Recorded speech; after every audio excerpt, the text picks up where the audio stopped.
Hey, how's it going, everybody? This is Donnell here. Okay, I was reading this. I was not replying. I guess you could say replying. This is video. It's called "What Did I Research That Took Me from Jesus?" And it's part two. A relative of mine, I think a cousin, had shared it. Now he seems to be very passionate in his unbelief, and that's cool. You free to do whatever you want to. But I don't know. I just wanted to because I know I've gone through my hills and valleys, and I'm not perfect, and I'm not especially where I want to be personally. But at the same time, it's just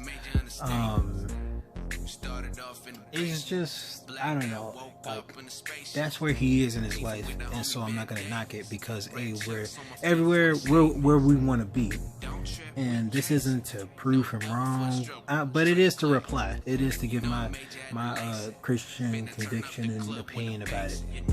Again, I'm not perfect. I'm not better. I just don't agree. That's simply it. I don't agree, and these are my thoughts. Take them or leave them. It is what it is.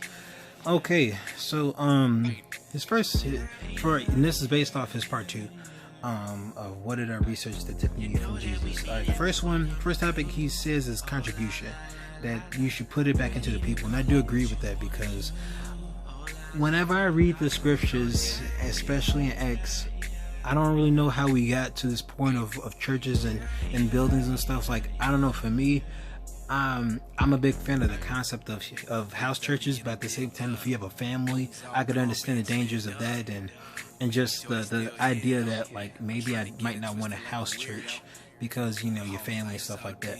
But I don't know. I just find that to be a little more economically feasible. But then again, houses are expensive too. So it's just like, how do you make that work? And I'm like, I can see the great value of having a not a house church, not just a house church, but like a public domain of some sorts.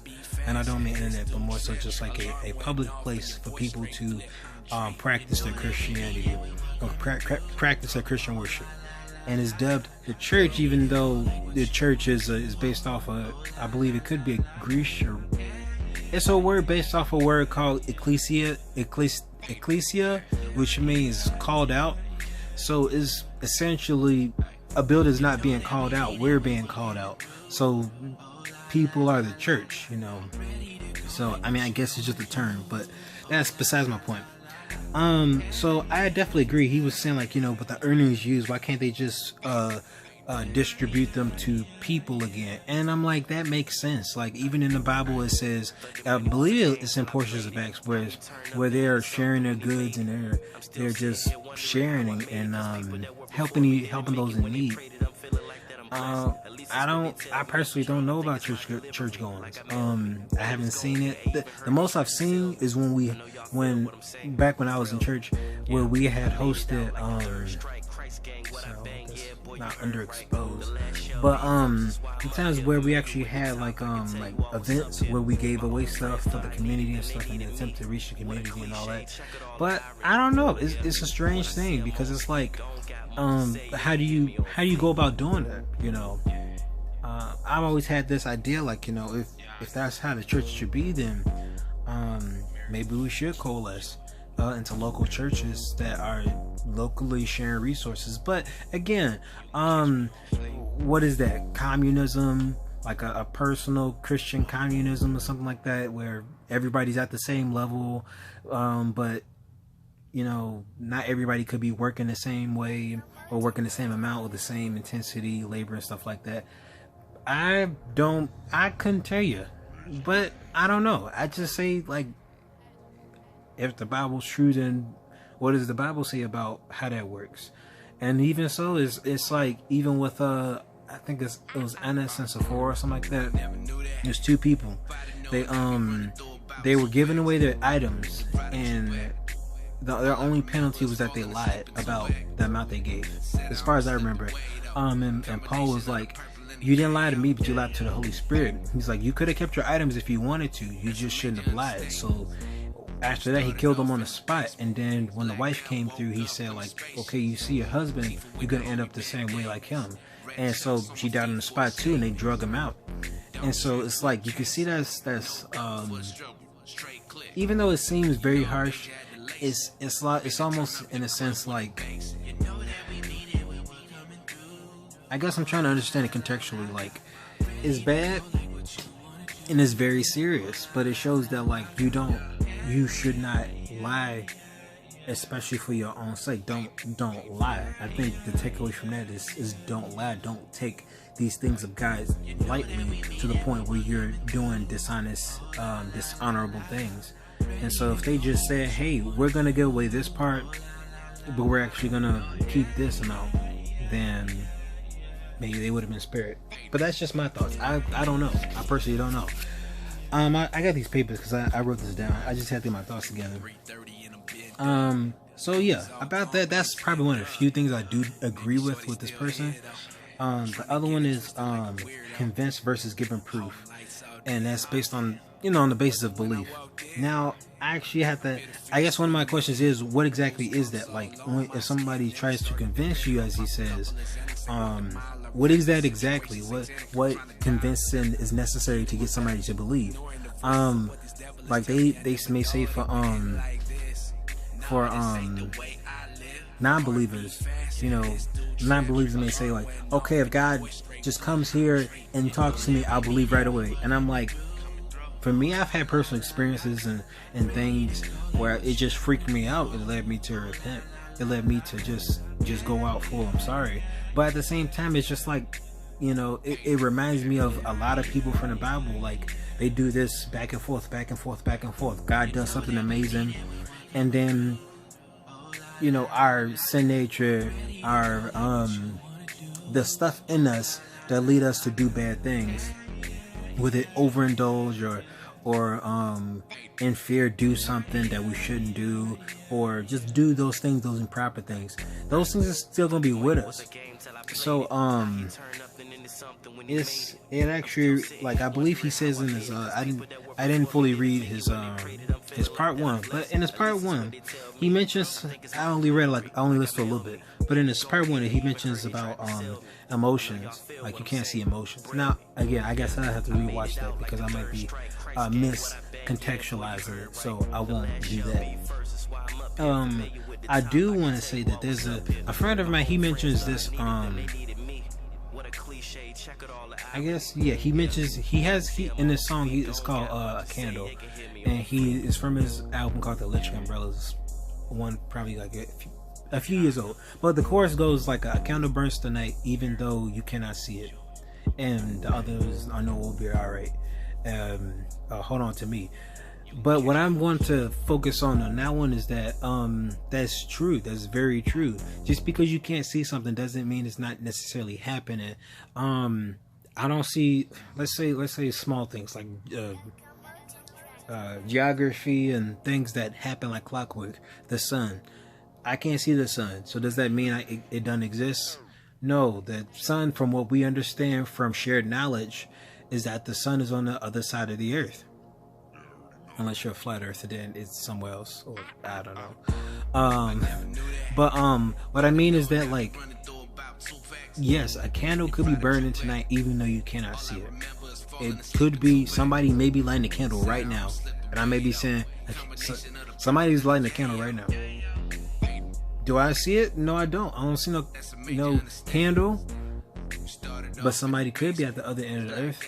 Does that mean it's not happening? I don't see it, therefore it don't exist. No, it probably might exist. Is somebody walking in the daytime right now? I said it. Does it exist? Yeah, I believe it. I got faith that it does.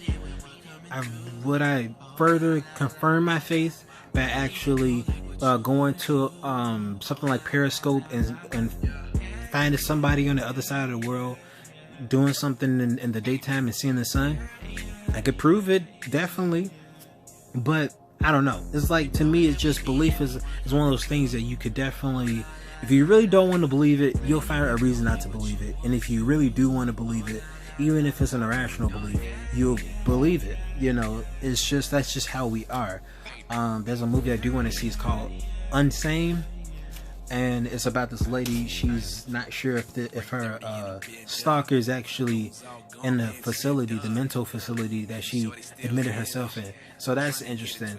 I wasn't too sure if I wanted to actually watch that because I didn't want to get like mind screwed today, but I am thinking about watching it. It seems pretty interesting. I guess I don't want it to be a bad movie. So it's like, oh, he's actually here. Oh, I don't know. I'm just expecting stuff. So, but that's besides the point.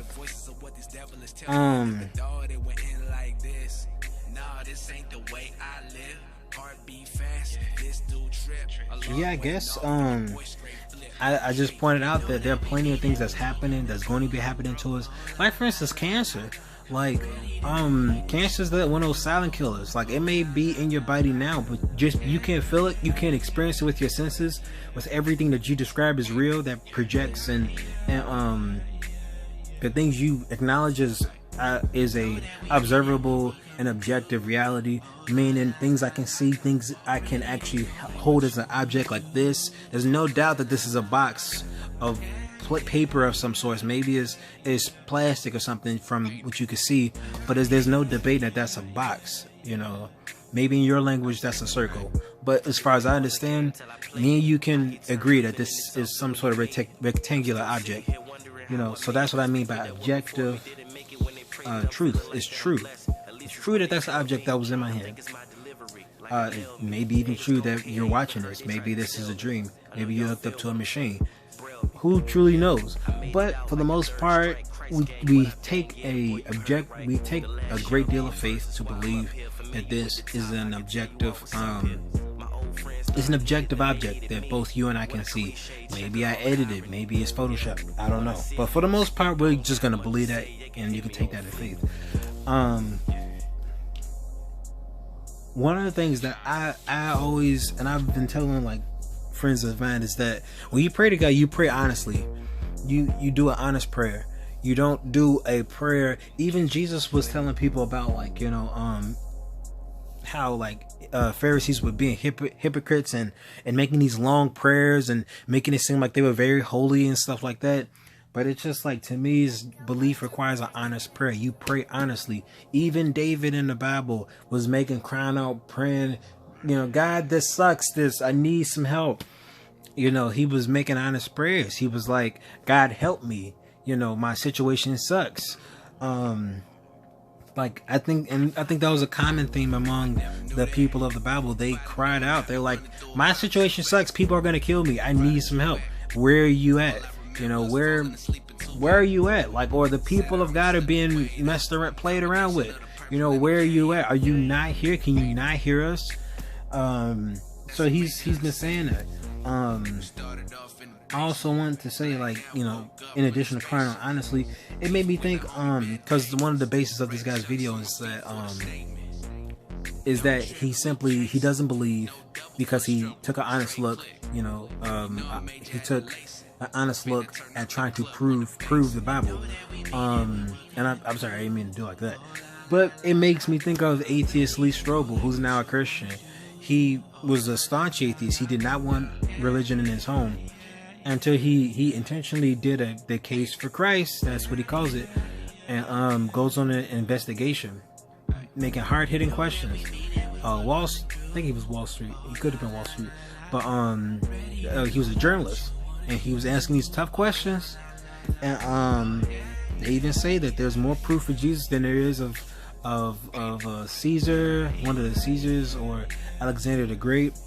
You know, there's an abundant amount of evidence. But again, unbelief, if you have a heart of unbelief, nothing will satisfy. That, to me, that's just at the end of the day. If you really want to get a short version of this, unbelief will not satisfy your answers. I could tell you, I could do something, transport you to the end of the earth or something. I don't know. I'm just making this up. Like, I could do anything to get you to believe, and because of your unbelief, you will not believe it. Okay, so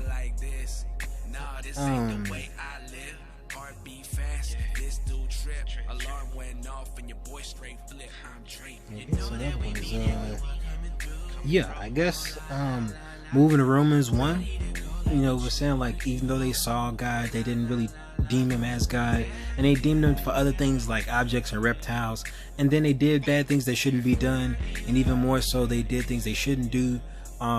They knew, even though for these particular things they deserve to die, they approved other people who do it. So it just, and that's one reason why I'm a fan of Romans 1, because it just shows the nature of man. In my proof, how people want to always say, you just look at modern America. Modern Americans don't care about no God. They don't care about anything like that, unless it's the guy that says everything is okay with whatever they're doing. And if it's not, then they say, oh, it's the universe. Oh, thank the universe. Like, that's what they say. They don't dub any kind of specificity. Sorry, words. Specificity. I don't even know if that's right. For a deity that may have created things, they may call it creator. They may be vague. Like they'll do whatever, but they'll be quick to say, "Oh, it's the universe or the creator or the universe." Like we don't inhabit the universe. Like, I don't know. To me, that's never really jived with me well. But yeah, Romans 1, and I'm like. Another thing is, it's kind of like the opposite of the nihilistic point of view, because I took a look at a webpage about nihilism, the belief in nothing, and they said a bunch of things, but for one of them that was particularly interesting was that they said, what about the belief in God? And they said, okay, even if there is a belief in God, does that matter? I could be wrong about that, but that's what I got from it. And so, in a sense, it made me think, because I hear this from all types of atheists, is that, particularly like the YouTube atheists, and maybe that's the new wave atheism that I've been hearing, but they always say, give me proof about God, and then I'll believe right on the spot. But to me, I'm like, if God existed and came before you right now, whether it be in dream or actual reality or whatever, and he still said that life has to be exactly how it is, would that satisfy you? I don't know. That's again, the power of unbelief. Would that satisfy you? And at the same time, I'd have to answer, I'd have to respond in the same way they may respond, is, does it matter? Does any of that matter? And maybe they don't care about belief. Maybe they just want to live how they want to. Like, I personally don't know. I'm not going to force words in their mouth, even though I just did. But for the most part, that's my guess about what their responses might be. Does it really matter? And that's one thing I do have to ask about people who don't believe, or even if he did believe, and he still said, this is what my will is. My will is for the world to be as it is. I mean, I'd say, will it matter? Will you like his response? Would you be okay with what he had the world to be? Sorry. And so that's my answer. Well, that's kind of my response, not my answer, but perhaps a response. Like, because people, they don't believe, but it's like, I mean, what if guys say that I exist and this, I'm not changing a thing. I'm leaving life as it is because it's my will. And I think that's a big, I don't know, that's just why I want to leave it. Another thing is, study the Bible correctly, and he says he's therefore an unbeliever.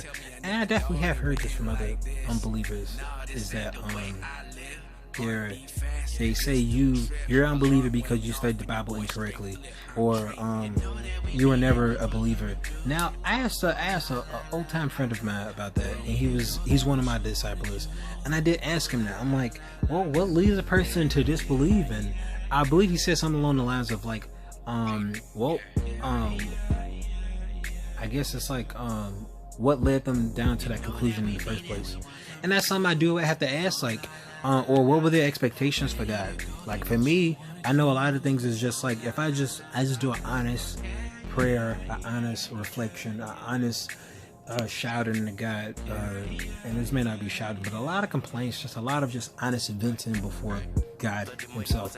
And I just say, why is it the way this is? Like, and it's just, sometimes I have to ask myself, it's like I do an internal dialogue as I'm venting, and I just say, okay, according to my expectations, is this in line with the Bible? And I'm not just saying that in line with the Bible. I'm just saying in line with the Bible, which is in line with reality. Now, if the Bible is supposed to be true, then it has to fall in line with reality somehow, right? So it's just like, how is that the case? Sorry.